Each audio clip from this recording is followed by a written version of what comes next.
እቺ ሀገር ወደ ብልጽግና እየገሰገሰች እንደሆነ እየተገለጡ ያሉትና ገና ሊገለጡ ያሉት ፕሮጀክቶች ይሄንን አስረግጠው ነግረውኛልና ምን እላለሁ እንኳን የዚህ ትውልድ ታሪክ አካል ሆንኩኝ። ሀላላ ኬላ ላይ እጅግ በጣም አስደማሚ እጅግ በጣም የቱሪስት መስህብ ያለበት እምቅ ሀብት ያለበት ጥሩ የቱሪስት መዳረሻ ያልታየ ግን የተገለጠ የሀገር ሀብት ያየንበት አንዱ ጉብኝት ነበር ከሰዓት በፊት።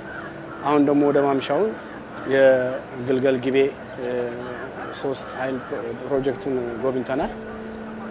እጅግ በጣም አስደማሚ ስራ ነው። አሁን በጣም የገባኝ የመጣው ነገር ለካ ኢትዮጵያ ተገልጦ የማያልቅ መጽሐፍ ናት።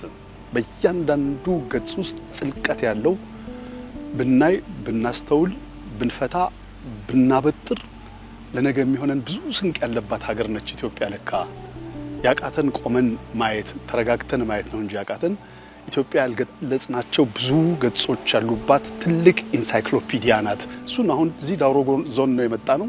አንድ አካባቢ ነው የቆየ ነው። እዚህ ላይ ያየነው ነገር በራሱ የትየለሌ ነው።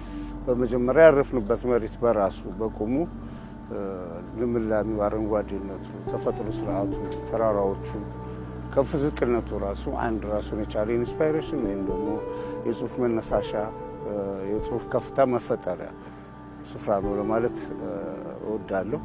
በራሱ በተፈጥሮ ከዛ በኋላ ተፈጥሮን ደግሞ ቅርጽ በመስጠት የተሰሩት ሎጆቹ የነበሩትን መጠበቆች ደግሞ ሌላው ምንድነው የ1000 ምናምን ያህል ኪሎ ሜትር ርዝመት ያለው የዳውሮ ዞን ውስጥ ያለው ግንብ ይሄ ግንብ አሁን መጎብኘት ምርምር ሊደረግበት ምንስ ነበር ግንቡ የፈጠረው ሁኔታ ምንድነው የሚል ጥናት ሊሰራበት ብዙ ነገሮች ሊደረጉበት የሚገቡ ነው አግኝቻለሁ። እንደ ስነ ጽሁፍ እንደገና በሌላ ምስል ላይ እንግዲህ ሁሉም ነገር ተሰርቷል ወይ ደግሞ አልቋል ማለት ሳይሆን የተሰሩትን እያደነቅን ያልተሰሩትን ደግሞ ክብር ጠቅላይ ሚኒስትራችን እየጠየቅን ያለው ነገር ይሄን ይመስላል ይያል ለህዝባችንም ደግሞ ማቅረብ ነው።